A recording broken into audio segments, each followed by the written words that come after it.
ಕಹಿಯಾದೆ, ತಟ್ಟಿದರೆ ಕುರುಳಾದೆ, ಸುಟ್ಟರೆ ನೊಸಲಿಗೆ ವಿಭೂತಿಯಾದೆ, ತಟ್ಟದೆ ಹಾಕಿದರೆ ಮೇಲು ಗೊಬ್ಬರವಾದೆ, ನೀನಾರಿಗಾದೆಯೋ ಎಲೆಮಾನವ, ಹರಿಹರಿ ಹರಿಹರಿ ಗೋವು ನಾನು ಎಂಬ ಅರ್ಥಪೂರ್ಣವಾದ ಸಾಲುಗಳನ್ನು ಹೇಳುತ್ತಾ ನಾವು ಕೃಷಿ ಮಹಾವಿಶ್ವವಿದ್ಯಾಲಯ ಗಾಂಧಿ ಕೃಷಿ ವಿಜ್ಞಾನ ಕೇಂದ್ರ ಬೆಂಗಳೂರು ಅಂತಿಮ ವರ್ಷದ ಬಿಎಸ್ಸಿ ಕೃಷಿ ಮತ್ತು ಬಿಎಸ್ಸಿ ಕೃಷಿ ವ್ಯವಹಾರ ನಿರ್ವಹಣೆ ವಿದ್ಯಾರ್ಥಿಗಳು ಗ್ರಾಮೀಣ ಕೃಷಿ ಕಾರ್ಯಾನುಭವ ಅಂಗವಾಗಿ ಬರಡು ರಾಸುಗಳ ತಪಾಸಣೆ ಮತ್ತು ಪಶು ಆರೋಗ್ಯ ಚಿಕಿತ್ಸಾ ಶಿಬಿರವನ್ನು ಇಂದು ಏರ್ಪಡಿಸಿದೆವು.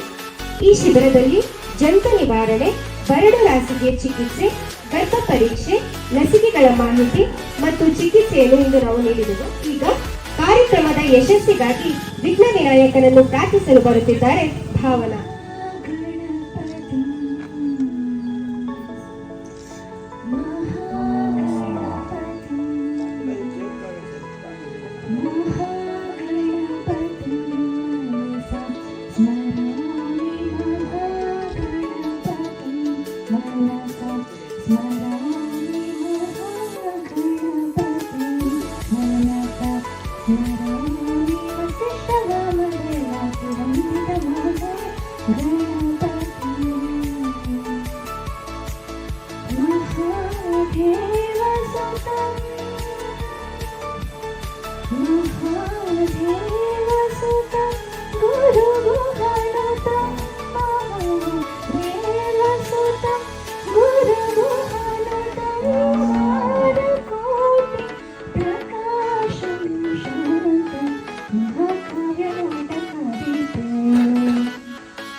ಹಾಡಿದ ಭಾವನರವರಿಗೆ ಧನ್ಯವಾದಗಳು. ಈಗ ಕಾರ್ಯಕ್ರಮಕ್ಕೆ ಆಗಮಿಸಿರುವ ಎಲ್ಲ ಅತಿಥಿಗಳನ್ನು ಸ್ವಾಗತಿಸಲು ಬರುತ್ತಿದ್ದಾರೆ. ಶುಭೋದಯಗಳು. ಮಾನ್ಯ ಅತಿಥಿಗಳು, ಗ್ರಾಮಸ್ಥರು ಮತ್ತು ಶಿಬಿರದಲ್ಲಿ ಭಾಗವಹಿಸಿರುವ ಎಲ್ಲರಿಗೂ ನನ್ನ ನಮಸ್ಕಾರಗಳು. ಇವತ್ತಿನ ಈ ಕಾರ್ಯಕ್ರಮಕ್ಕೆ ಸೇರಿರುವ ನಿಮ್ಮೆಲ್ಲರಿಗೂ ಸ್ವಾಗತವನ್ನು ಬಯಸಲು ಇಚ್ಛಿಸುತ್ತೇನೆ. ಕಡೆ ನೋಡಿ ಮಳೆ ಸುರಿಸುವ ಕಪ್ಪು ಮೋಡಗಳ ಬಗ್ಗೆ ಚಿಂತಿಸುವ ಬದಲು ನೆಲ ನೋಡಿ ಮಳೆ ತರಿಸುವ ಹಸಿರು ಗಿಡ ಮರಗಳ ಬಗ್ಗೆ ಚಿಂತಿಸೋಣ ಎಂದು ಹೇಳುತ್ತಾ ವೇದಿಕೆ ಮೇಲಿರುವ ಎಲ್ಲ ಅತಿಥಿಗಳು ಗಿಡಕ್ಕೆ ನೀರು ಹಾಕುವುದರ ಮೂಲಕ ಕಾರ್ಯಕ್ರಮಕ್ಕೆ ಚಾಲನೆಯನ್ನು ನೀಡಬೇಕಾಗಿ ಕೇಳುತ್ತೇನೆ. ಎಲ್ಲ ಅತಿಥಿಗಳಿಗೂ ಧನ್ಯವಾದಗಳು. ಈಗ ಡಾಕ್ಟರ್ ಮಹೇಶ್ವರಪ್ಪ, ಪಶು ವೈದ್ಯರು, ಹಾರೋಹಳ್ಳಿ, ಇವರಲ್ಲಿ ರೇಬಿಸ್ ರೋಗದ ಲಕ್ಷಣಗಳು ಹಾಗೂ ಅದರ ಎಚ್ಚರಿಕೆ ಕ್ರಮಗಳ ಬಗ್ಗೆ ಜನರಲ್ಲಿ ಅರಿವನ್ನು ಮೂಡಿಸಬೇಕಾಗಿ ಕೇಳಿಕೊಳ್ಳುತ್ತೇನೆ. ಮೇಲೆ ಉಪಸ್ಥಿತಕ್ಕಂಥ ಎಲ್ಲ ಗಣ್ಯರೇ ಹಾಗೂ ನನ್ನ ಪಶುವೈದ್ಯಕೀಯ ಮಿತ್ರರೇ ಹಾಗೂ ಹಾರೋಹಳ್ಳಿ ಗ್ರಾಮಸ್ಥರೇ ಮತ್ತು ಕೃಷಿ ವಿಶ್ವವಿದ್ಯಾಲಯದಿಂದ ಬಂದಿರತಕ್ಕಂಥ ಫೈನಲ್ ಇಯರ್ BSc ಅಗ್ರಿ ಕೃಷಿ ವಿದ್ಯಾರ್ಥಿಗಳೇ ಹಾಗೂ ಗ್ರಾಮಸ್ಥರೇ, ಈ ಒಂದು ಪ್ರೋಗ್ರಾಮಿನ ಮುಖ್ಯ ಉದ್ದೇಶ ಏನಾಗಿತ್ತು ಅಂತಂದರೆ, ಈಗ ಬರಡು ರಾಸುಗಳ ಚಿಕಿತ್ಸಾ ಶಿಬಿರ ಅಂತ ಏನು ಮಾಡಿದ್ವಲ್ಲ, ಅದರ ಜೊತೆಗೆ ನಾವು ನಮ್ಮ ಪಶುವೈದ್ಯಕೀಯ ಮತ್ತು ಪಶುಪಾಲನಾ ಇಲಾಖೆ ನಮ್ಮ ಡಿಪಾರ್ಟ್ಮೆಂಟ್ ಇದೆಯಲ್ಲ, ಅದರ ಕಡೆಯಿಂದ ನಾಳೆ 28 ಬಂದು ಅದು ವಿಶ್ವ ರೇಬಿಸ್ ದಿನ ಅಲ್ವಾ, ವಿಶ್ವ ರೇಬಿಸ್ ದಿನ 28ನೇ ತಾರೀಕು. ಅದಕ್ಕೋಸ್ಕರ ಈ ರೇಬಿಸ್ ಒಂದು ಕಾಯಿಲೆ ಬಗ್ಗೆ ಅವೇರ್ನೆಸ್ ಮಾಡಿ ಅಂತೇಳಿ ನಮಗೊಂದು ಇನ್ಫಾರ್ಮೇಷನ್ ಇತ್ತು. ಸೊ ಅದಕ್ಕೋಸ್ಕರ ಜೊತೆಗೆ ಇಲ್ಲಿ ಕೃಷಿ ವಿದ್ಯಾರ್ಥಿಗಳು ಬಂದಿರೋದ್ರಿಂದ ಅವ್ರಿಗೂ ಹೆಲ್ಪ್ ಆಗುತ್ತೆ. ಸೊ ಕಂಬೈನ್ಡ್ ಪ್ರೋಗ್ರಾಮಲ್ಲಿ ಮಾಡಿ ಅಂತ ಹೇಳಿದರು. ಅದಕ್ಕೋಸ್ಕರನೇ ನಾವು ಈ ಒಂದು ರೇಬಿಸ್ ಬಗ್ಗೆ ಒಂದು 5-6 ಇಂಪಾರ್ಟೆನ್ಸ್ ಏನು ಅನ್ನೋದ್ರ ಬಗ್ಗೆ ಹೇಳ್ಕೊಡ್ತೀನಿ ನಿಮಗೆಲ್ಲ ಗೊತ್ತಿರೋ ಥರ ಇದು ರೇಬಿಸು ನಾವು ಕನ್ನಡದಲ್ಲಿ ಹುಚ್ಚುನಾಯಿ ರೋಗ ಅಂತ ಕರಿತೀವಲ್ಲ, ಅದು ಮಾರಣಾಂತಿಕ ರೋಗ. ಯಾವುದಾದ್ರು ಹುಚ್ಚುನಾಯಿ ಬಂದ್ಬಿಟ್ಟು ಮನುಷ್ಯನಿಗೆ ಏನಾದ್ರು ಕಸ್ತಪ್ಪ ಅಂತಂದರೆ ನೀವು ಟ್ರೀಟ್ಮೆಂಟ್ ತೊಗೋಬೇಕು ಜನರಲಿ ಅಲ್ವಾ. ಕೆಲವೊಂದು ಸಲ ಏನು ಮಾಡಿಬಿಡ್ತಾರೆ ಅಂತಂದರೆ ಅದನ್ನು ನೆಗ್ಲೆಕ್ಟ್ ಮಾಡೋ ಚಾನ್ಸ್ ಜಾಸ್ತಿ ಇರುತ್ತೆ. ನಮಗೆ ಗೊತ್ತಿಲ್ಲದೇನೋ ಇಲ್ಲ ಟ್ರೀಟ್ಮೆಂಟ್ ಇಂಪ್ರಾಪರ್ ಟ್ರೀಟ್ಮೆಂಟ್ ಮಾಡಿಸ್ಕೊಳೋದು.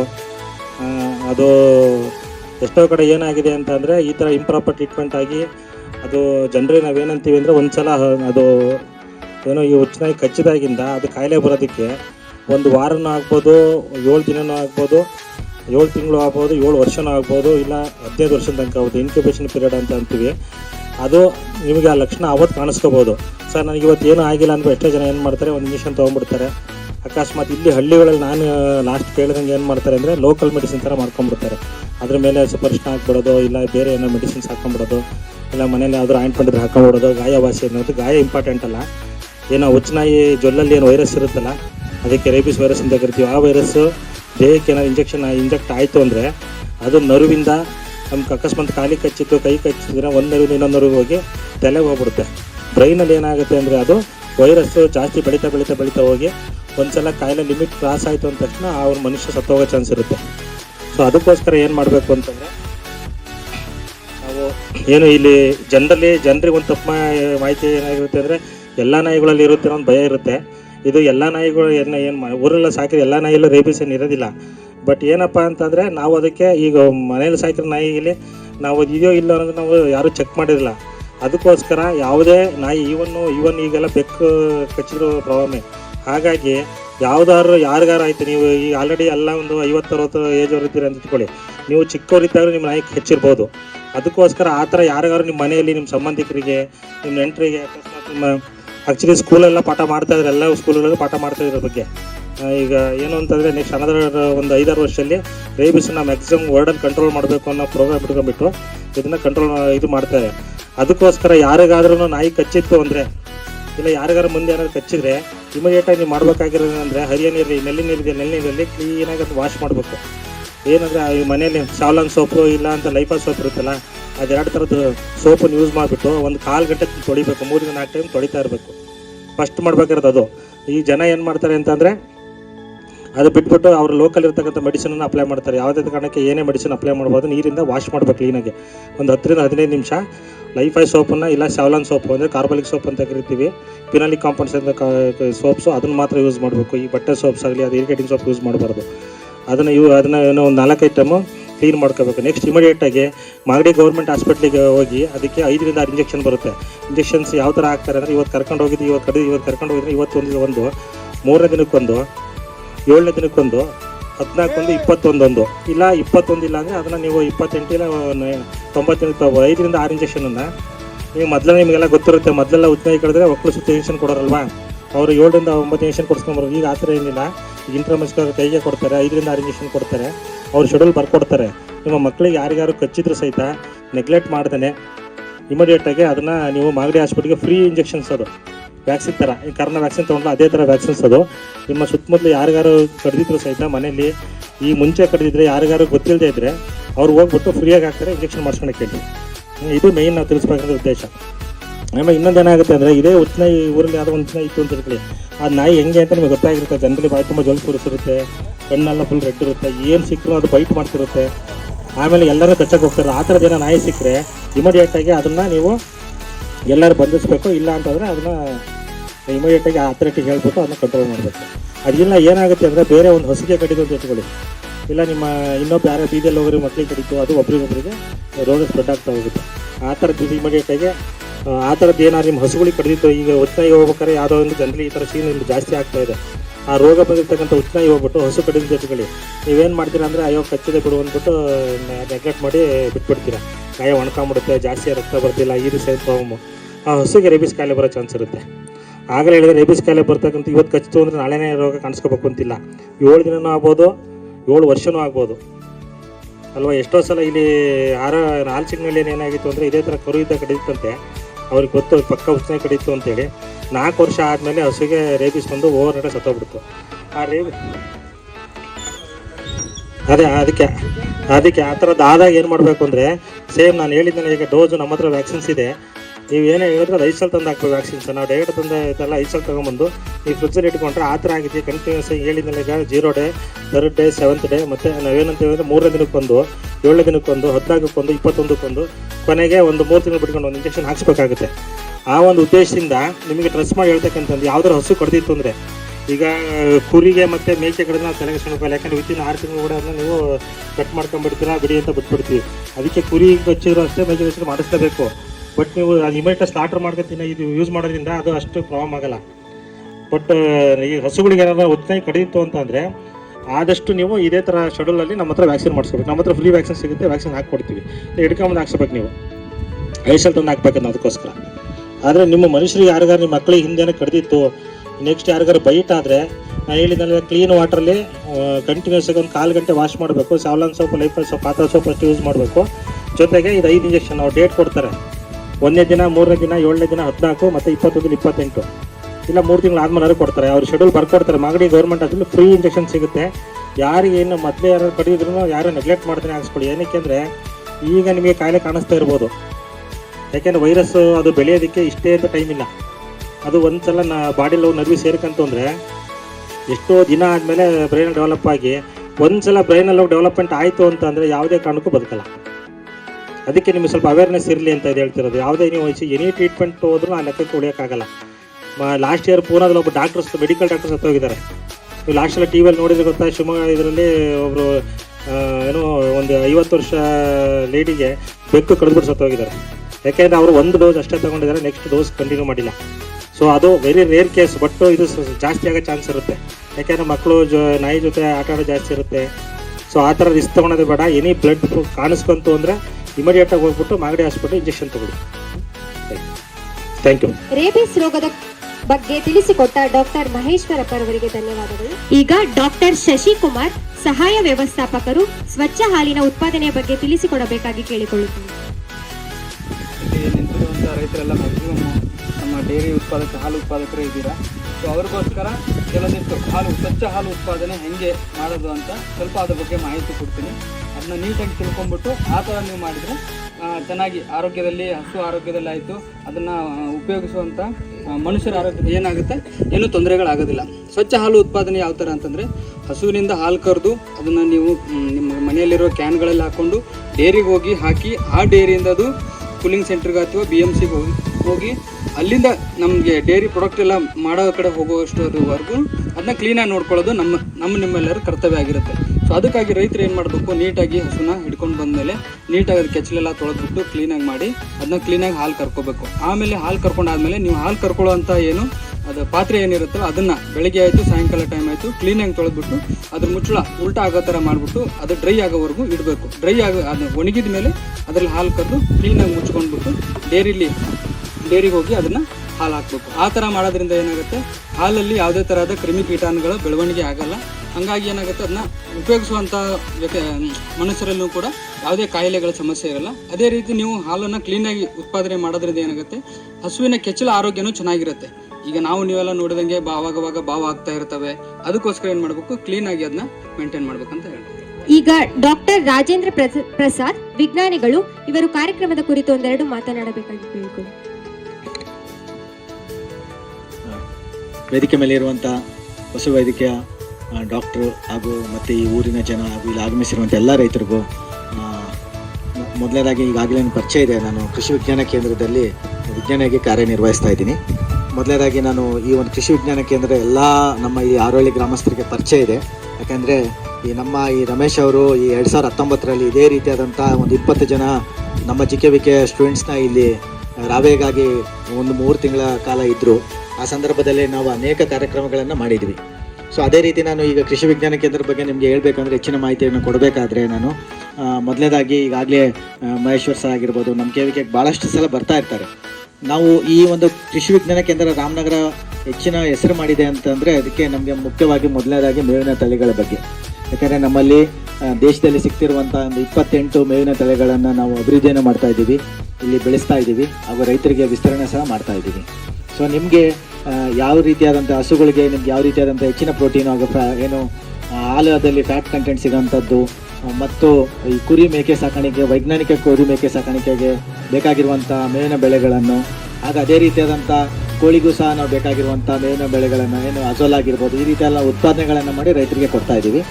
ಸೊ ಹೆಚ್ಚಿನ ರೈತರಿಗೆ ಆಸಕ್ತಿ ಇರುವಂಥವ್ರು ನಮ್ಮ KVKಗೆ ಭೇಟಿ ನೀಡಿ ನೀವು ಅದ್ರ ಬಗ್ಗೆ ಮಾಹಿತಿಯನ್ನು ತಗೋಬೇಕು. ಈಗಾಗಲೇ ಮತ್ತು ಇನ್ನೊಂದು ವಿಶೇಷ ಕಾರ್ಯಕ್ರಮ ಏನಂತಂದರೆ, ನಿಮ್ಮಲ್ಲಿ ಯಾರಾದರೂ ಮೇವಿನ ತಳಿಗಳನ್ನು ಬೆಳೆದು ಬೀಜವನ್ನು ಮಾಡಿ ಅದು ಮಾರಾಟನೂ ಸಹ ನಮ್ಮ KVK ಅವರು ನಾವು ಬೈಬ್ಯಾಕ್ ಸಿಸ್ಟಮಲ್ಲಿ ಮಾಡ್ತಾ ಇದ್ದೀವಿ. ಯಾಕಂದರೆ ಸಾಹೇಬ್ರಲ್ಲಿ ಕುತ್ಕೊಂಡಿದ್ದಾರೆ, ಈಗಾಗಲೇ ನಮ್ಮಲ್ಲಿ ಮಾರಾಟನ ಮಾಡಿದ್ದಾರೆ. ಯಾಕಂದರೆ ಅವರೇ ಬೇವಿನ ಬೀಜ ಉತ್ಪಾದನೆ ಮಾಡಿ ನಮ್ಮ KVKಗೆ ಮಾರಾಟ ಮಾಡಿ ನಾವು ಆ ಒಂದು ಬೀಜನ ತಗೊಂಡು ಬೇರೆ ಒಂದು ರೈತರಿಗೆ ಇಡೀ ರಾಮನಗರ ಜಿಲ್ಲೆಗೆ ನಾವು ವಿಸ್ತರಣೆಯನ್ನು ಮಾಡ್ತಾ ಇರ್ತೀವಿ. ಸೊ ಇದು ನಮ್ಮ ಒಂದು ಮುಖ್ಯವಾದಂಥ ಚಟುವಟಿಕೆ. ಅದೇ ರೀತಿ KVK ಬಗ್ಗೆ ನಿಮ್ಗೆ ಹೇಳ್ಬೇಕಂದ್ರೆ ಈಗಾಗಲೇ ಹೊಸ ನಮ್ಮ ವಿಶ್ವವಿದ್ಯಾಲಯಗಳಿಂದ ಬಿಡುಗಡೆ ಆಗಿರುವಂಥ ಹೊಸ ಏನು ತಳಿಗಳಿದ್ದಾವೆ, ಬೀಜದ ತಳಿಗಳಿದ್ದಾವೆ, ಅದನ್ನು ಸಹ ನಾವು ವರ್ಷಕ್ಕೊಮ್ಮೆ ಮಾರಾಟವನ್ನು ಮಾಡ್ತಾ ಇದ್ದೀವಿ. ಯಾಕಂದರೆ ಈಗಾಗಲೇ ಎಲ್ಲರಿಗೂ ಗೊತ್ತಿದೆ, ಪ್ರತಿ ಸಲ ನೀವು ಇಲ್ಲಿಂದ KVKಗೆ ಹೋಗಿ ಪರ್ಚೇಸ್ ಮಾಡಬೇಕು, ಖರೀದಿ ಮಾಡಬೇಕಂದ್ರೆ ತುಂಬ ದೂರ ಆಗುತ್ತೆ, ಖರ್ಚು ಜಾಸ್ತಿ ಆಗುತ್ತೆ. ಹಾಗಾಗಿ ಭಾಳಷ್ಟು ಜನ ಹೊಸ ತಳಿಗಳನ್ನು ಬೆಳೆಯೋದಕ್ಕೆ ಹಿಂದೆ ಸರಿತಾ ಇರುವಂಥದ್ದು. ಹಾಗಾಗಿ ನಾವು ವಿಶ್ವವಿದ್ಯಾಲಯದಿಂದ ಒಂದು ಕಾರ್ಯಕ್ರಮನ ಕಿಸಾನ್ ಮೇಳ ಅಂತೇಳಿ ಜೂನು ಮತ್ತು ಜುಲೈ ತಿಂಗಳಲ್ಲಿ ಮಾಡ್ತೀವಿ. ಸೊ ನಮ್ಮ ವಿಶ್ವವಿದ್ಯಾಲಯದಿಂದ ಬಿಡುಗಡೆ ಮಾಡಿರುವಂಥ ಎಲ್ಲ ಬೀಜದ ತಳಿಗಳನ್ನು ನಾವು KVKಯಲ್ಲಿ ಮಾರಾಟನ ಮಾಡ್ತೀವಿ. ಸೊ ಹಾಗಾಗಿ ನಿಮ್ಮ ಆಸಕ್ತಿ ಇರುವಂಥ ರೈತರು ನಮ್ಮ KVKಗೆ ಬಂದು ಅದನ್ನು ಖರೀದಿಯನ್ನು ಮಾಡ್ಬೋದು. ಅದೇ ರೀತಿ ನಿಮ್ಮಲ್ಲಿ ನಾವು ಯಾವಾಗಲೂ ಕೇಳೋದೇನಂತಂದರೆ, ಈಗ ಉದಾಹರಣೆಗೆ ಏನೋ ಒಂದು ತಳಿ ಬೇಕಾಗಿರುತ್ತೆ, ನಿಮಗೆ ನಿಮ್ಮೂರಲ್ಲಿ ಒಂದು 20 ಜನಕ್ಕೆ, ಒಂದು 10 ಜನಕ್ಕೆ ಬೇಕಾಗಿರುತ್ತೆ. ಸೊ ಆ ನಿಟ್ಟಿನಲ್ಲಿ ನೀವು KVKಗೆ ಭೇಟಿ ನೀಡಿ ನಮಗೆ ನೀವು ಅದು ಇಂಡೆಂಟನ್ನು ಮಾಡಿದರೆ ಸಾಕು. ನಾವೇ ನೀವು GKVKಗೆ ಹೋಗೋಷ್ಟಿಲ್ಲ, ನಾವೇ ಅದನ್ನು GKVKಯಿಂದ ಬೆಂಗಳೂರಿಂದ ಹೋಗಿ ತರಿಸಿ ನಿಮಗೆ ಕೊಡುವಂಥ ಕೆಲಸನೂ ಮಾಡ್ತಾಯಿವಿ. ಅದೇ ರೀತಿ ನಾವು ಅನೇಕ ತರಬೇತಿಗಳನ್ನು ಸಹ ಕೊಡ್ತಾ ಇರ್ತೀವಿ. ನಿಮಗೆ ಹೆಚ್ಚಿನ ಮಾಹಿತಿ ಬೇಕಂದವ್ರಿಗೆ ಈಗೇನು ನಿಮ್ಮಲ್ಲಿ ಇರ್ತಿರೋ ಎಲ್ಲರೂ ಮೊಬೈಲ್ ಇದೆ, ನಮಗೆ ಸ್ಮಾರ್ಟ್ಫೋನ್ ಅಂತ ಏನೂ ಇಲ್ಲ, ನಾರ್ಮಲ್ ಮೊಬೈಲ್ ಇರುವಂಥ ನಂಬರ್ಗಳನ್ನು ಕೊಟ್ಟರೆ ಸಹ ನಾವು ಅದಕ್ಕೆ ಮೆಸೇಜ್ ಹಾಕ್ಸೋಂಥ ಕೆಲಸನೂ ಮಾಡ್ತಾ ಇರ್ತೀವಿ. ಸೊ ಹೆಚ್ಚಿನ ಚಟುವಟಿಕೆ ಏನು KVKಯಲ್ಲಿ ನಡೀತಿರುವಂಥ ಚಟುವಟಿಕೆಗಳ ಬಗ್ಗೆ ನಾವು ಆ ಒಂದು ಮೆಸೇಜ್ ಮೂಲಕ ನಮ್ಗೆ ಯಾವ ತರಬೇತಿ ನಡೀತಾ ಇದೆ ಅದ್ರ ಬಗ್ಗೆ ಆಸಕ್ತಿ ಇರುವಂಥ ರೈತರು ಅದರಲ್ಲಿ ಭಾಗವಹಿಸ್ಬೋದು. ಅದ್ರ ಜೊತೆಗೆ ಮುಖ್ಯವಾಗಿ ನಾವು ಇನ್ನೊಂದು ಹೇಳೋದು ಏನಂತಂದರೆ, ಈ ಕೃಷಿ ವಿಜ್ಞಾನ ಕೇಂದ್ರದಲ್ಲಿ ಸ್ವಲ್ಪ 6 ಜನ ವಿಜ್ಞಾನಿಗಳು ಇರ್ತೀವಿ. ಸೊ ಎಲ್ಲ ಒಂದು ವಿಶೇಷ ತಜ್ಞರು ಇರ್ತಾರೆ. ಒಂದು ಬೇಸಾಯ ಶಾಸ್ತ್ರದಿಂದ ಮಣ್ಣು ವಿಜ್ಞಾನಿ, ಸಸ್ಯ ಸಂರಕ್ಷಣೆ, ತೋಟಗಾರಿಕೆ, ವಿಸ್ತರಣಾ ಹಾಗೂ ಗೃಹ ವಿಜ್ಞಾನಿ ಇರ್ತಾರೆ. ಸೊ ನಿಮ್ಮಲ್ಲಿ ಯಾವುದೇ ರೀತಿಯಾದಂಥ ವಿಚಾರಗಳು ಅಥವಾ ನಿಮ್ಮ ಜಮೀನಲ್ಲಿ ಸಮಸ್ಯೆಗಳಿದ್ದಂಥ ಸಂದರ್ಭಗಳಲ್ಲಿ ಖಂಡಿತವಾಗ್ಲೂ ತುಂಬ ಹತ್ರ ಇದೆ ನಿಮಗೆ. ನಿಮ್ಮ ರೈತರು ನೀವು ಅಲ್ಲಿಗೆ ಒಂದು ಫೋಟೋ ಆದರೂ ತೊಗೊಂಬರ್ಬೋದು ಅಥವಾ ಸ್ಯಾಂಪಲ್ಸ್ ಆದರೂ ತೊಗೊಂಬರ್ಬೋದು. ಅದೇನಾದರೂ ಸಮಸ್ಯೆಗಳಿದ್ದಂಥ ಸಂದರ್ಭಗಳಲ್ಲಿ ಅಲ್ಲಿ ವಿಜ್ಞಾನಿಗಳು ಇರ್ತಾರೆ, ಅವ್ರ ಹತ್ರ ಭೇಟಿ ಮಾಡಿಕೊಂಡು ನೀವು ಅದನ್ನು ಸಮಸ್ಯೆನ ಪರಿಹಾರನ ತೊಗೋಬೋದು. ಯಾವ ರೀತಿ ನಿರ್ವಹಣೆ ಕ್ರಮಗಳನ್ನು ಮಾಡಿಸ್ಬೋದು, ಅಥವಾ ಹೆಚ್ಚಿನ ಮಾಹಿತಿಗಾಗಿ ನೀವು ಯಾವ ರೀತಿಯಾದಂಥ ಆ ತಳಿ ಬೆಳಿಬೋದೋ ಬೇಡವೋ ಅನ್ನೋದನ್ನು ಭಾಳಷ್ಟು ಜನಕ್ಕೆ ವಿಷಯಗಳು ಗೊತ್ತಿರೋದಿಲ್ಲ. ಹಾಗಾಗಿ ನೀವು ಬೆಳೀತಿರುವಂಥ ಬೆಳೆಗಳಲ್ಲಿ ಸಮಸ್ಯೆಗಳಿದ್ದರೆ ಅದನ್ನು ಅಲ್ಲೇ ನೀವು ಕ್ಲಿಯರ್ ಮಾಡ್ಕೊಳ್ಳೋಕ್ಕೆ ಅವಕಾಶ ಇರುತ್ತೆ. ಸೊ ಮುಖ್ಯವಾಗಿ ನಾನು ಈ ರೀತಿ ನಮ್ಮ ವಿಶ್ವವಿದ್ಯಾಲಯ ಮತ್ತು ಕೃಷಿ ವಿಜ್ಞಾನ ಕೇಂದ್ರ ಮತ್ತು ಅನೇಕ ಇಲಾಖೆಗಳ ಜೊತೆ ಕೈ ಜೋಡಿಸಿ ಈ ರೀತಿ ಕಾರ್ಯಕ್ರಮಗಳನ್ನು ಮಾಡ್ತಾ ಇರ್ತೀವಿ. ಸೊ ಹರಳ್ಳಿ ಅಲ್ಲದೆ ನಾವು ಸುತ್ತಮುತ್ತ ಹಳ್ಳಿಗಳಲ್ಲಿ ಮಾಡ್ತಾ ಇದ್ದೀವಿ. ಹಾಗಾಗಿ ನೀವು ಸಹ ನಿಮ್ಮ ಊರು ಸುತ್ತಮುತ್ತಲ ನಿಮ್ಮ ನೆಂಟರು ಇರ್ತಾರೆ, ಆ ರೀತಿ ಊರುಗಳಲ್ಲಿ ನಿಮ್ಮ ರೈತರಿಗೆ ಈ ರೀತಿ ಮಾಹಿತಿ ಕೊಟ್ಟರೆ ಖಂಡಿತವಾಗ್ಲೂ ಎಲ್ಲರಿಗೂ ಅನುಕೂಲ ಆಗುತ್ತೆ ಅಂತ ಹೇಳಿ, ಮತ್ತು ಈ ಅವಕಾಶ ಮಾಡಿಕೊಟ್ಟಿರುವಂಥ ಇಲ್ಲಿನ ವಿದ್ಯಾರ್ಥಿಗಳಿಗೆ ಮತ್ತು ಈ ಊರಿನ ಜನಕ್ಕೆ ನಾನು ಪೂರಕ ವಂದನೆಗಳನ್ನು ಸಲ್ಲಿಸ್ತೇನೆ. ಡಾಕ್ಟರ್ ರಾಜೇಂದ್ರ ಪ್ರಸಾದ್ ರವರಿಗೆ ಧನ್ಯವಾದಗಳು. ಈಗ ಡಾಕ್ಟರ್ ಪ್ರಸನ್ನ ಕುಮಾರ್, ಪಶು ವೈದ್ಯರು, ಇವರು ರೈತರನ್ನು ಉದ್ದೇಶಿಸಿ ಒಂದೆರಡು ಮಾತನಾಡಬೇಕಾಗಿ ಕೇಳಿಕೊಳ್ಳುತ್ತೇನೆ.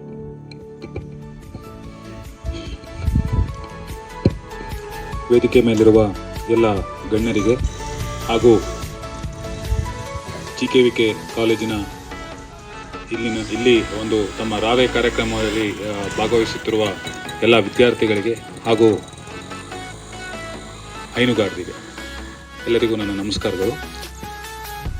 ಇವತ್ತು ಈ ಒಂದು ಬರಡು ರಾಸು ಚಿಕಿತ್ಸಾ ಶಿಬಿರದಲ್ಲಿ ಪಾಲ್ಗೊಂಡಿದ್ದಕ್ಕೆ ಬಹಳ ಒಂದು ಸಂತೋಷವಿದೆ. ಭಾಳಷ್ಟು ಉತ್ತಮವಾದ ಹೈನು ರಾಸುಗಳು ಕಂಡುಬಂದು ವಿವಿಧ ರೀತಿಯ ಸಮಸ್ಯೆಗಳನ್ನು ನಾವು ಉತ್ತರಿಸಲಿಕ್ಕೆ ಪ್ರಯತ್ನ ಪಟ್ವಿ. ಈ ಒಂದು ಕಾರ್ಯಕ್ರಮದಿಂದ ಯಾವಾಗಲೂ ಒಬ್ಬ ಹೈನುಗಾರ, ನಾನು ಹೇಳೋದು ರೈತ ಒಬ್ಬ ಹೈನುಗಾರ ಯಾವಾಗ ಆಗ್ತಾನೆ ಅಂದರೆ, ಅವನ ಕೊಟ್ಟಿಗೆಯಲ್ಲಿ ಪ್ರತಿ ವರ್ಷ ಒಂದೊಂದು ಕರು ನೋಡ್ತಾನೆ. ಅವನು ಮನದಲ್ಲಿ ಮೂಡುವುದು ಹರುಷ, ಬಂದರೆ ಒಂದು ಕರು ಪ್ರತಿ ವರುಷ. ಸೊ ಹಾಗೆ ಪ್ರತಿಯೊಂದು ವರ್ಷ ಕೂಡ ಒಂದೊಂದು ಆಕಳ ಒಂದು ಸಾಕಿದ್ದೀವಿ ಅಂದರೆ ಅದು ಕರು ಹಾಕಬೇಕಾಗುತ್ತೆ. ನಾವೇನು ಹೇಳ್ತೀವಿ, ಭಾರತದಲ್ಲಿ ನಮ್ಮ ದೇಶ ಈಗ ಇಡೀ ವಿಶ್ವದಲ್ಲೇ ಮೊದಲನೇ ಸ್ಥಾನ ಪಡ್ಕೊಂಡಿದೆ ಹಾಲಿನ ಉತ್ಪಾದನೆಯಲ್ಲಿ. ಯಾಕೆ ಅಂದರೆ ನಮ್ಮ ದೇಶದಲ್ಲಿ ಮೊದಲಿಂದನೂ ಹೈನುಗಾರಿಕೆ ಕಾಲದಿಂದನೂ ಮಾಡ್ತಾ ಬಂದಿದ್ದಾರೆ ನಮ್ಮ ಹಿರಿಯರು. ಆದರೆ ನಮ್ಮದಲ್ಲಿ ಗುಣಮಟ್ಟದ ಹಾಲು ಅಷ್ಟು ಸಿಗ್ತಾ ಇಲ್ಲ. ಯಾಕೆ ಅಂದರೆ ನಮ್ಮ ಇಡೀ ವಿಶ್ವದಲ್ಲಿ ನಾವು 7ನೇ 8ನೇ ಸ್ಥಾನದಲ್ಲಿದ್ದೀವಿ ಹಾಲಿನ ಗುಣಮಟ್ಟದಲ್ಲಿ. ಯಾಕೆ ಅಂದರೆ ನಮ್ಮದಲ್ಲಿ ಸಮಸ್ಯೆ ಬರೋದಿಲ್ಲ. ಒಂದ್ಸತಿ ಕರ ಹಾಕ್ತಿದ್ರೆ ಇನ್ನೂ ಅದು ಮತ್ತೊಂದು ಕರ ಹಾಕೋದು 2 ರಿಂದ 3 ವರ್ಷ ಟೈಮ್ ತಗೋಬಿಡ್ತದೆ. ಆಗ ಏನಾಗ್ತದೆ, ಆ ಹೈನು ಸಾಕುವಂತಹ ರೈತನಿಗೂ ಅದು ಒಂದು ಲಾಸ್ ಆಗಿ ಪರಿಗಣಿಸ್ತಿದೆ ಆ ಆಕಳವನ್ನು ಸಾಕೋದು. ಯಾಕೆಂದ್ರೆ ಹೋಗ್ತಾ ಹೋಗ್ತಾ ಹೋಗ್ತಾ ಹಾಲಿನ ಇಳುವರಿ ಕಡಿಮೆ ಆಗ್ತಾ ಹೋಗುತ್ತೆ. ನಾವೇನು ವೈಜ್ಞಾನಿಕವಾಗಿ ಏನು ಹೇಳ್ತೀವಿ, ಕರು ಹಾಕಿದ ಪ್ರಥಮ 3 ತಿಂಗಳ ಬಹಳ ಉತ್ತಮವಾದ ಒಂದು ಹಾಲು ಇಳುವರಿ ಇರ್ತದೆ. ಆಮೇಲೆ ಹಾಲಿನ ಇಳುವರಿ ಕಡಿಮೆ ಆಗ್ತವೆ. ನೀವು ಕೊಟ್ಟಷ್ಟು ಹಿಂಡಿಯ ಪ್ರಮಾಣ ಅಂದ್ರೆ ನೀವು ಎಷ್ಟು ಹಿಂಡಿ ಕೊಡ್ತೀರೋ ಅಷ್ಟು ಹಾಲಿನ ಉತ್ಪಾದನೆ ಆಗಲ್ಲ. ರೈತ ಲಾಸಲ್ಲಿ ಹೋಗ್ತಾನೆ. ಹಾಗಾಗಿ ಪ್ರತಿ ವರ್ಷ ಒಂದು ಕರುವನ್ನು ಪಡೆಯುವುದು ಬಹಳ ಬಹಳ ಮುಖ್ಯ ಒಬ್ಬ ರೈತನಿಗೆ.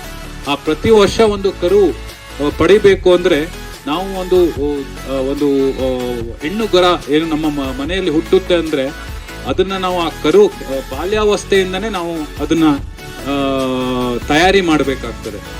ವಿದ್ಯಾರ್ಥಿಗಳು ಬಹಳಷ್ಟು ಸುಂದರ ಚಿತ್ರಪಟಗಳನ್ನು ಹಾಕಿದ್ದಾರೆ ಇಲ್ಲಿ, ದಯವಿಟ್ಟು ತಾವೆಲ್ಲ ನೋಡಿ. ಬಹಳಷ್ಟು ಒಳ್ಳೊಳ್ಳೆ ಉತ್ತಮವಾದ ಮಾಹಿತಿಗಳಿದೆ. ಒಂದು ಕರು ಹಾಕಿದಾಗ, ಹೆಣ್ಣು ಕರು ನಮ್ಮ ಕೊಟ್ಟಿಗೆಯಲ್ಲಿ ಬಂತು ಅಂದಾಗ ಅದಕ್ಕೆ ಮೊದಲನೇ ದಿವಸ ಅದರ ಹೊಕ್ಕಳ ಬಳ್ಳಿ ಕಟ್ಟುವುದರಿಂದ ಹಿಡಿದು ಪ್ರತಿ ಕಾಲಕ್ಕೆ ಜಂತು ಔಷಧಿ ಕೊಡುವಂಥದ್ದು ಅಷ್ಟೇ ಬಹಳ ಮುಖ್ಯ ಆಗ್ತದೆ. ಮತ್ತೆ ಬಹಳಷ್ಟು ನಾವು ಮನುಷ್ಯರು ಸ್ವಾರ್ಥಿಗಳಾಗ್ತೀವಿ. ಏನು ಗಿಣ್ಣು ಹಾಲು ನಾವು ನಮ್ಮ ಮನೆಯಲ್ಲಿ ರುಚಿಕರ ಪದಾರ್ಥ ಮಾಡ್ಲಿಕ್ಕೆ ಉಪಯೋಗಿಸ್ತೀವಿ, ಕರುಗಳಿಗೆ ಬಿಡಲ್ಲ. ಯಾವಾಗ್ಲೂ ಹುಟ್ಟಿದ ಮೊದಲಿನ 3 ತಾಸಿನ ಒಳಗೆ ಆದಷ್ಟು ಹೆಚ್ಚು ಗಿಣ್ಣ ಹಾಲು ಕರುಗೆ ಕುಡಿಸ್ಬೇಕು. ಯಾಕೆಂದ್ರೆ ಅದರಲ್ಲಿ ಇರುವಂತಹ ಒಂದು ಸತ್ವಗಳು ತಾಯಿಯಿಂದ ಮಗುವಿಗೆ ಹೋಗ್ಬೇಕಾಗ್ತದೆ. ಮತ್ತೆ ಏನ್ ಮಾಡ್ಬಿಡ್ತೀವಿ ನಾವು ಮನುಷ್ಯ ಆ ಗಿಣ್ಣ ಹಾಲನ್ನ ಹಿಂಡ್ಕೊಂಡು ಸ್ವೀಟ್ಸ್ ಮಾಡ್ಕೊಂಡು ತಿಂತೀವಿ. ಅಲ್ಲ ಹೇಳಿದ್ದು ಅದು ಎಲ್ಲಾ ಹಳ್ಳಿಗಳಲ್ಲೂ ಅದು ಆತರ ಮಾಡಬೇಡಿ. ಯಾಕೆಂದ್ರೆ ಗಿಣ್ಣ ಹಾಲು ದೇವರು ಆ ಕರಕ್ಕೆ ಕೊಟ್ಟಿರುವಂತ ಒಂದು ಶಕ್ತಿ ಪೇಯ ಅದು. ನಮ್ಮ ಕಡೆ ಎಲ್ಲ ಅದೇ ಸರ್ ಹೇಳ್ತಾ ಇದ್ರು, ಇಲ್ಲೆಲ್ಲ ಒಂದು ಹುತ್ತಕ್ ಸುರು ಬಿಡ್ತೀರಾ ಅಂತ. ನಮ್ಮ ಕಡೆ ನಾವೆಲ್ಲ ಮಲ್ನಾಡಲ್ಲಿ ಏನ್ ಮಾಡ್ಬಿಡ್ತೀವಿ ನಾವು, ಸ್ವೀಟ್ ಮಾಡ್ಬಿಡ್ತೀವಿ, ಸ್ವೀಟ್ ಮಾಡಿ ತಿಂದು ಬಿಡ್ತೇವೆ. ಸೊ ಹಾಗಾಗಿ ಅದೆಲ್ಲ ಎರಡೂ ತಪ್ಪೆ. ಅದು ಆ ಗಿಣ್ಣ ಹಾಲು ಇರೋದು ಆ ಕರಕ್ಕೆ 2ನೇ 3ನೇ ದಿವಸ ಬೇಕಾದ್ರೆ ನಾವು ಮಾಡ್ಕೊಂಡು ತಿನ್ಬೇಕು. ಯಾಕೆಂದ್ರೆ ಅಲ್ಲ ಆಯ್ತು ನಾನು ನಿಮ್ಗೆ ಮಾಹಿತಿ ಕೊಡ್ತಾ ಇದ್ದೀನಿ. ಏನಾಗ್ತದೆ, ಆ ಗಿಣ್ಣ ಹಾಲು ದೇವರೇ ಕಟ್ಟಿರುವಂತಹ ಶಕ್ತಿಪೇಯ. ಆವಾಗಿಂದನೇ ಅದು ಕುಡಿಸುವಿಕೆಯಿಂದನೇ ಶುರುವಾಗುತ್ತೆ. ಆ ನಮ್ಮ ಹೆಣ್ಣುಗರು ನಾಳೆ ಕರೆಕ್ಟ್ ಆಗಿ 14-15 ತಿಂಗಳಿಗೆ ಬೆದೆಗೆ ಬರ್ತದೋ, ಆಮೇಲೆ 20 ತಿಂಗಳಾಗ್ಬೇಕಾದ್ರೆ ಕಟ್ಟಿರ್ತದ. ಸೊ ಹೀಗೆ ನಾವು ಮೊದಲನೇ ದಿವಸದಿಂದನೇ ಅದಕ್ಕೆ ನಾವು ತಯಾರಿಯನ್ನು ಮಾಡಬೇಕಾಗುತ್ತೆ ಒಂದು ಹೆಣ್ಣುಗರ ಹುಟ್ಟಿದಾಗ. ಸೊ ಹಾಗಾಗಿ ಮತ್ತೆ ಕಣ್ಣಿಗೆ ಕಾಣದ ಒಂದು ವೈರಿಗಳು ಡೈರಿ ಉದ್ಯಮದಲ್ಲಿ ಅಂದ್ರೆ ಅದು ಪರಾವಲಂಬಿ ಜೀವಿಗಳು, ವರ್ಮ್ಸ್, ಹೊಟ್ಟೆ ಜಂತು ಹುಳಗಳು, ಮೈ ಮೇಲಿರುವಂತಹ ಉಣ್ಣೆ ಚಿಟ್ಟಗಳು. ಸೊ ಹಾಗಾಗಿ ಅದಕ್ಕೆಲ್ಲದಕ್ಕೂ ಕಾಲಕ್ಕೆ ಕರು ಹುಟ್ಟಿದ 7 ದಿವಸಗಳ ಒಳಗಾಗಿ ಒಂದು ಜಂತು ಔಷಧಿ ಕೊಡುವುದು. ಹತ್ತಿರದ ಸರ್ಕಾರದ ಒಂದು ಸಂಸ್ಥೆಯಲ್ಲಿ ಜಂತು ಗುಳಿಗೆಗಳು ಲಭ್ಯ ಇರ್ತದೆ. ದಯವಿಟ್ಟು ಹತ್ತಿರದ ನಿಮಗೆ ಇಂಥ ಒಳ್ಳೆ ಡಾಕ್ಟರ್ ಸಿಕ್ಕಿದ್ದಾರೆ, ಸೊ ಉಪಯೋಗ ಪಡ್ಕೊಳ್ಳಿ. ಸೊ ಹಾಗಾಗಿ ಜಂತು ಔಷಧಿಗಳನ್ನ ಕಾಲಕ್ಕೆ ಪ್ರತಿ ತಿಂಗಳಿಗೆ ಆಮೇಲೆ ಕೊಡ್ತಾ ಹೋಗುವಂಥದ್ದು. ಮತ್ತೆ ಪಡ್ಡೆ ಇರಬೇಕಾದ್ರೆ 6 ತಿಂಗಳ ಅಥವಾ 8 ತಿಂಗಳ ಇರಬೇಕಾದ್ರೆ ನಾವು ಹೇಗೆ ಸಾಕ್ತೀವಿ ಒಂದು ಆಕಳನ್ನ, ಕರುವನ್ನ, ಪಡ್ಡೆ ಕರುವನ್ನ ಅನ್ನೋದು ಬಹಳ ಮುಖ್ಯ. ಆಗಾಗ ಮೊಳಕೆ ಹೊಡೆದ ಹುಳಿ ಕಾಳುಗಳನ್ನ ಕೊಡುವಂಥದ್ದು, ಮುಖ್ಯವಾಗಿ ಹಸಿರು ಮೇವು ಕೊಡುವಂಥದ್ದು. ಬರೀ ಹಿಂಡಿ ಕೊಟ್ರೆ ಅದು ಆಕಳುಗಳು ಹಿಂಡಿನೂ ಅವಶ್ಯಕತೆ ಇರುತ್ತೆ. ಹಸಿರು ಮೇವು ನಾವು ಹೇಳ್ತೀವಿ, ನಮ್ಮ ಡೈರಿ ತಾಂತ್ರಿಕತೆಯಲ್ಲಿ ಹೇಳ್ತೀವಿ, ಸಮತೋಲನ ಆಹಾರ ಕೊಡೋದು ಬಹಳ ಮುಖ್ಯ ಆಗುತ್ತೆ. ಎಲ್ಲದೂ ಕರೆಕ್ಟ್ ಆದ ಒಂದು ವ್ಯವಸ್ಥಿತ ರೂಪದಲ್ಲಿ ಕೊಡಬೇಕು. ಕೆಲವು ರೈತರು ಏನ್ ಮಾಡ್ತಾರೆ, ನಮ್ಮನೇಲಿ ಇವತ್ತು ಹಿಂಡಿ ಚೀಲ ಖಾಲಿ ಆಯ್ತು, ದನದ ಹೊಟ್ಟೆ ತುಂಬಿಸ್ಬೇಕಲ್ಲ, ಬರೀ ಒಣ ಹುಲ್ಲೆ ಹಾಕ್ಬಿಡ್ತಾರೆ. ಅದು ಆಗಲ್ಲ. 1-2 ದಿವಸ ಆತರ ಮಾಡಿದ್ರಿ ಅಂದ್ರೆ ಅದರ ಒಂದು ದೇಹದ ರಚನೆ ಬೇರೆ ಆಗ್ಬಿಡ್ತದೆ. ಅದಕ್ಕೆ ಮತ್ತೆ ಅಲ್ಲಿಂದ ಒಂದು ಸರಿ ಹೊಂದಿಸ್ಲಿಕ್ಕೆ ಮತ್ತೆ 1 ವಾರ ಬೇಕಾಗುತ್ತೆ. ಕೆಚ್ಚಲ್ ಬಾವುಗಳ ಸಮಸ್ಯೆ. ಕೆಲವು ಮನೆಯಲ್ಲಿ ಏನಾಗುತ್ತೆ, ಒಣ ಹುಲ್ಲು, ನಮ್ಮ ಕಡೆ ಅಂತೂ ಈಗಂತೂ ಭತ್ತ ರಾಗಿ ಹುಲ್ಲಿಗೆ ಎಷ್ಟು ಬಂಗಾರದ ಬೆಲೆ ಬಂದಿದೆ. ಸೊ ಯಾರು ಹುಲ್ಲು ಕೊಡ್ಲಿಕ್ಕೆ ತಯಾರಿಲ್ಲ. ಸೊ ಹಾಗಾಗಿ ರೈತರಿಗೂ ಹುಲ್ಲು ಕೊಳ್ಳುವಂಥದ್ದು ಬಹಳ ಒಂಥರ ದುಬಾರಿಯಾದ ಒಂದು ವ್ಯವಹಾರ ಆಗಿದೆ. ಹಾಗಾಗಿ ಏನ್ ಮಾಡ್ತಾರೆ, ಬರೀ ಹಾಲಿಗೋಸ್ಕರ ಬರೀ ಹಿಂಡಿ ಹಾಕುವಂಥದ್ದು, ಬಹಳಷ್ಟು ಹಿಂಡಿ, ಅದಕ್ಕೆ 3 kg ಹಿಂಡಿ ಬೇಕಾಗುವಷ್ಟರಲ್ಲಿ 4 kg ಹಿಂಡಿ ಹಾಕುವಂಥದ್ದು. ಹಾಗೆಯಲ್ಲೇ ಮಾಡಿದಾಗ ಏನಾಗ್ತದೆ, ಕೆಚ್ಚಲ್ ಬಾವಿನ ಸಮಸ್ಯೆಗಳು ಶುರುವಾಗ್ತದೆ. ಹಾಗಾಗಿ ಒಂದು ಪಡ್ಡೆ ಇರ್ಬೇಕಾದ್ರೆ ಅವಕ್ಕೆ ಮೊಳಕೆ ಹೊಡೆದುವಂತಹ ಒಂದು ಹುಳಿ ಕಾಳುಗಳನ್ನು ಕೊಡುವಂಥದ್ದು, ಮಿನರಲ್ ಮಿಕ್ಸ್ಚರ್, ಖನಿಜ ಮಿಶ್ರಣವನ್ನು ಬಹಳಷ್ಟು ರೈತರು ನಾವು ನೋಡಿರ್ತೇವೆ. ನಾವು ಹಳ್ಳಿ ಮೇಲೆ 10-12 ವರ್ಷ ಸರ್ವಿಸ್ ಮಾಡಿ ಕಾಲೇಜಿಗೆ ಬಂದಿದ್ದು. ಸೊ ಅಲ್ಲಿ ನೋಡ್ತೀವಿ, ಕೊಟ್ಟಿಗೆಯಲ್ಲಿ ಏನ್ ಮಾಡ್ತಾರೆ, ಆ ಮಿನರಲ್ ಮಿಕ್ಸ್ಚರ್ ಅಂತ ಪಾಪ KMF ಡೈರಿ ಅವರು ಕೊಡ್ತಾರೆ. ಅದನ್ನ ತಗೋಗಿ ನೀವು ನಿಮ್ಮ ಕೊಟ್ಟಿಗೆಯ ಕಿಟಕಿಯಲ್ಲಿ ಇಟ್ಟಿರ್ತೀರಿ, ಅದನ್ನ ಹಾಕುದು ದನಕ್ಕೆ ತೋರಿಸೋದು ಇಲ್ಲ ಅದಕ್ಕೆ. ಸೊ ಹಾಗಾಗಿ ದಯವಿಟ್ಟು ಮಿನರಲ್ ಖನಿಜ ಮಿಶ್ರಣ ಕೊಡುವಂತ ಒಂದು ರೀತಿಯೂ ಕೂಡ ಇರುತ್ತೆ. ಮೇಲಿಂದ ಉದುರಿಸಬಾರ್ದು, ಕ್ಲೀನ್ ಆಗಿ ಮಿಕ್ಸ್ ಮಾಡಿ ಕೊಟ್ರೆ ಮಾತ್ರ ತಿಂತವೆ, ಇಲ್ಲಾಂದ್ರೆ ಇರುವಂತ ಹಿಂಡಿಯು ಕೂಡ ಬಿಟ್ಟು ಬಿಡ್ತವೆ ದನಗಳು. ಸೊ ಹಾಗಾಗಿ ಯಾಕೆಂದ್ರೆ ಆ ಖನಿಜ ಮಿಶ್ರಣಗಳು, ಕೆಲವು ಖನಿಜ ಮಿಶ್ರಣಗಳು ಬಹಳ ಸೂಕ್ಷ್ಮವಾಗಿರ್ತವೆ, ಬಹಳ ಒಂಥರ ಪರಿಮಳ ಇರ್ತವೆ, ಅದಕ್ಕೆ ಆ ದನಗಳಿಗೆ ಗೊತ್ತಾಗುತ್ತೆ. ಹಾಗಾಗಿ ಮಿಕ್ಸ್ ಮಾಡಿ ಕೊಡುವಂಥದ್ದು ಬಹಳ ಉತ್ತಮ. ಸೊ ಹೀಗಾಗಿ ಖನಿಜ ಮಿಶ್ರಣ ಕಾಲ ಕಾಲಕ್ಕೆ ಕೊಡುವಂಥದ್ದು, ಹೊಟ್ಟೆ ತುಂಬಾ ನೀರು ಕೊಡುವಂಥದ್ದು, ಅದು ಬಹಳ ಮುಖ್ಯ.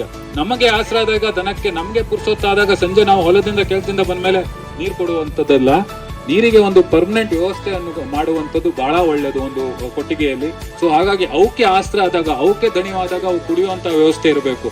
ನಾವು ಸಂಜೆ 6 ಗಂಟೆಗೆ, ಬೆಳಗ್ಗೆ 8 ಗಂಟೆ ಹೊಲಕ್ಕೆ ಹೋಗೋಕ್ಕಿಂತ ಮುಂಚೆ ಕೊಟ್ಟು ಹೋಗೋದಲ್ಲ. ದಯವಿಟ್ಟು ಇದನ್ನ ನೆನ್ಕೊಳ್ಳಿ, ಉತ್ತಮವಾದ ನೀರು, ಸಮತೋಲನ ಆಹಾರ, ಇದು ಏನು ಜಂತು ಔಷಧಿಗಳು, ಆಮೇಲೆ ಸೂಕ್ತ ಕಾಲಕ್ಕೆ ಆಗಾಗ ಲಸಿಕೆಗಳನ್ನು ಹಾಕಿಸುವುದು. ಬಹಳಷ್ಟು ಕಾಲ ನಮಗೆ ನಮ್ಮ ದೇಶದಲ್ಲಿ ಕಾಲುಬಾಯಿ ಜ್ವರ ಬಹಳ ಹೆಮ್ಮಾರಿಯಾಗಿ ಕಾಡಿತ್ತು. ನಮ್ಮ ಸರ್ಕಾರದ ಪ್ರಯತ್ನಗಳಿಂದ ಈಗ ಕಾಲುಬಾಯಿ ಜ್ವರ ನಮಗೆ ಹದಮಟ್ಟಿಗೆ ನಾವು ಕಂಟ್ರೋಲ್ ತರಲಿಕ್ಕೆ ಇದು ಯಶಸ್ಸು ಕಂಡಿದ್ದೇವೆ. ಆದ್ರೆ ಈಗ ನಮಗೆ ಎಲ್ಲಾ ಕಡೆ ಕಾಣುವಂಥದ್ದು ಆ ಬೊಬ್ಬೆ ಕಾಯಿಲೆ, LSD, so lumpy skin disease ಅಂತ ಎಲ್ಲ ಬಹಳಷ್ಟು ಕಡೆ. ಈಗ ಅದಕ್ಕೂ ಕೂಡ ನಮ್ಮ ಸರ್ಕಾರದವರು ಲಸಿಕೆಗಳನ್ನ ಹಾಕ್ಸ್ತಾ ಇದ್ದಾರೆ.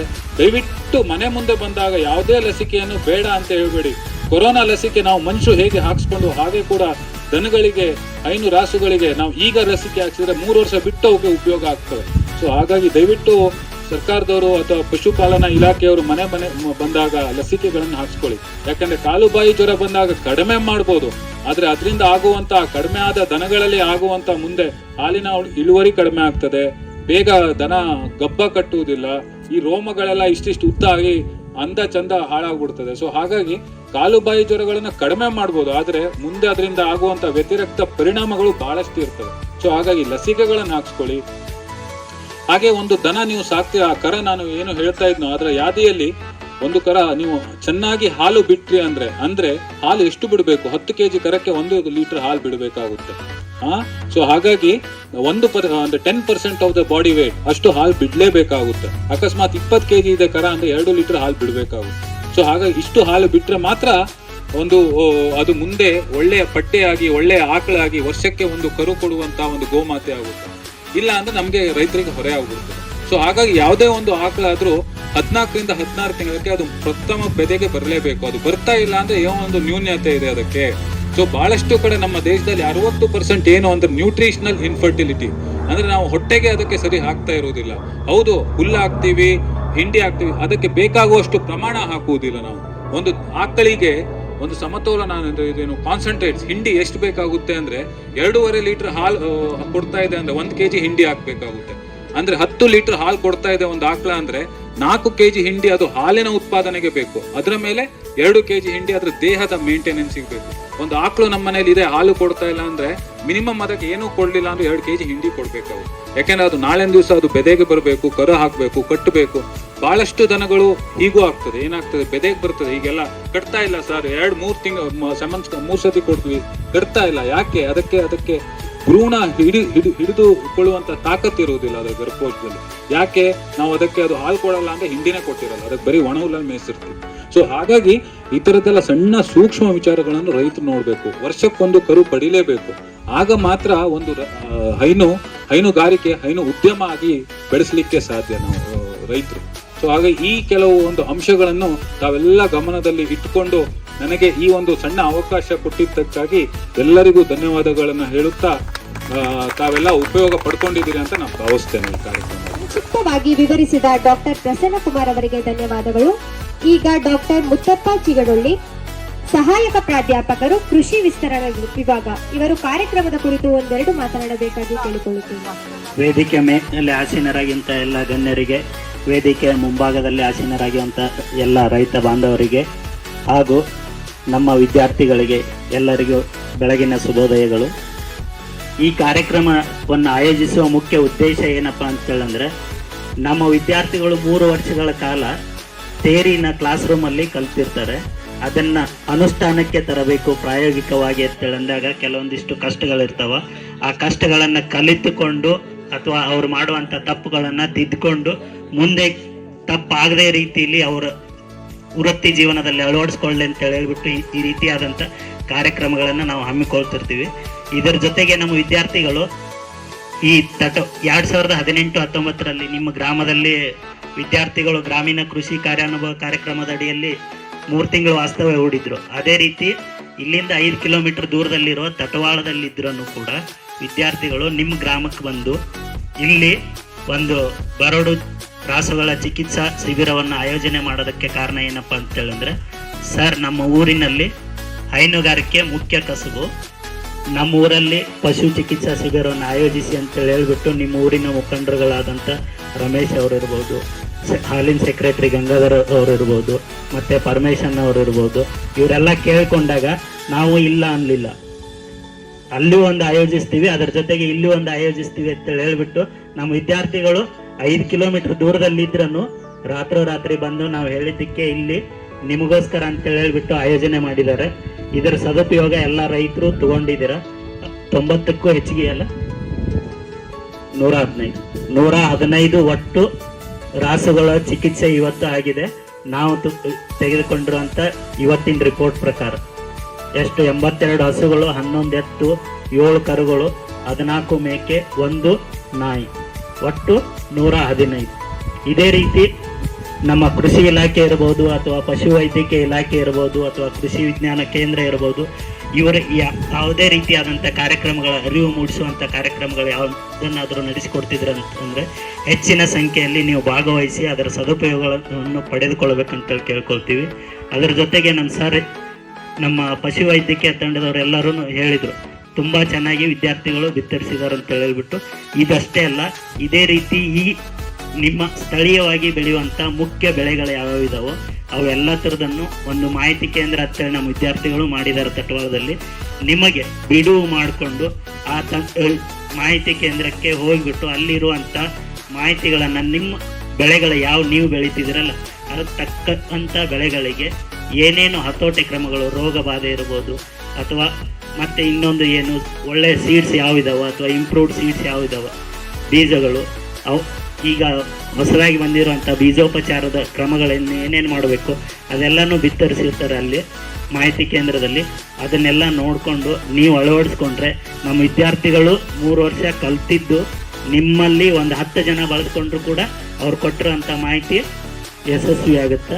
ಮತ್ತು ಅದು ಕರೆಕ್ಟಾಗಿ ಯಾರಿಗೆ ರೀಚ್ ಆಗಬೇಕು, ರೈತರಿಗೆ ರೀಚ್ ಆಗಬೇಕು, ಆ ರೈತರಿಗೆ ಮುಟ್ಟುತ್ತೆ ಅಂತೇಳಿ ಹೇಳಿ ನನಗೆ ಒಂದೆರಡು ಮಾತುಗಳನ್ನು ಹೇಳೋದಕ್ಕೆ ಅವಕಾಶ ಮಾಡಿಕೊಟ್ಟಿದ್ದಕ್ಕೆ ಎಲ್ಲರಿಗೂ ಧನ್ಯವಾದಗಳು. ಅದರ ಜೊತೆಗೆ ಇನ್ನೊಂದು ಮಾತು, ನಮ್ಮ ವಿದ್ಯಾರ್ಥಿಗಳು ಇನ್ನೂ 1-1.5 ತಿಂಗಳು ತಟವಾಳಲ್ಲಿ ಇರ್ತಾರೆ. ಅಲ್ಲಿ ಇದೇ ರೀತಿಯಾದಂಥ ಕಾರ್ಯಕ್ರಮಗಳನ್ನು, ತರಬೇತಿ ಕಾರ್ಯಕ್ರಮಗಳಿರ್ಬೋದು, ಗುಂಪು ಚರ್ಚೆಗಳಿರ್ಬೋದು, ಇವನ್ನೆಲ್ಲ ಆಯೋಜಿಸ್ತಿರ್ತಾರೆ. ಫ್ರೀ ಇದ್ರಂದರೆ ಸಾಯಂಕಾಲದ ಸಮಯದಲ್ಲಿ ಹೋಗಿ ಅವುಗಳ ಅನುಕೂಲ ಪಡೆದುಕೊಂಡು. ಕಾರ್ಯಕ್ರಮವನ್ನು ಉದ್ದೇಶಿಸಿ ಮಾತನಾಡಿದ ಡಾಕ್ಟರ್ ಮುತ್ತಪ್ಪರವರಿಗೆ ಧನ್ಯವಾದಗಳು.